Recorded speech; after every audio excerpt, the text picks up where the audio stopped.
আসসালামু আলাইকুম। গণভবনের ম্যাপ সম্পূর্ণ ভুল। আমরা যদি গণভবন লিখে সার্চ করি, এখানে যে গণভবন দেখাচ্ছে, এখানে অনেকগুলা সাজেশন দেখতে পাবেন। সেখানে যেটা এই যে গণভবন দেখাচ্ছে, এটাতে ক্লিক করলে যেটা দেখায় এটা সম্পূর্ণ ভুল। এটা কিন্তু অ্যাকচুয়ালি গণভবন না।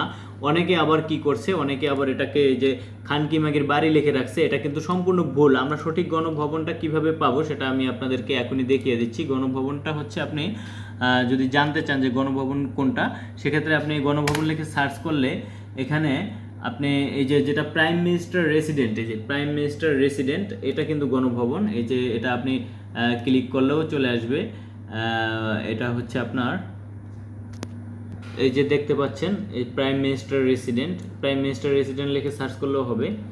এই যে ব্র্যাকেটে আবার লেখা আছে গণভবন, এই যে ব্র্যাকেটে লেখা আছে গণভবন, প্রাইম মিনিস্টার রেসিডেন্ট, এটা কিন্তু আসলে গণভবন। এই যে চন্দ্রিমা উদ্যান দেখতে পাচ্ছেন, এই চন্দ্রিমা উদ্যানের পাশে লেক রোড।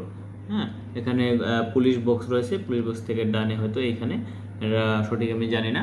তো যারা আসলে গণভবন নিয়ে, বাংলাদেশের গুরুত্বপূর্ণ একটা স্থাপনা, এটাকে নিয়ে যারা ভুল বিভ্রান্তিতে ছিলেন যে গণভবন আসলে কোনটা, অনেকেই ভুল ধারণা পোষণ করছিলেন। হ্যাঁ, একটা খারাপ বাক্যে লেখা একটা ভবনকে দেখানো হচ্ছে গণভবন, মূলত গণভবন ওটা না, গণভবন হচ্ছে এটা। তো সকলের সঠিক গণভবনের ম্যাপ পেয়ে যদি উপকৃত হন, তাহলে ভিডিওটাকে শেয়ার করে দিবেন। সকলকে ধন্যবাদ। আসসালামু আলাইকুম।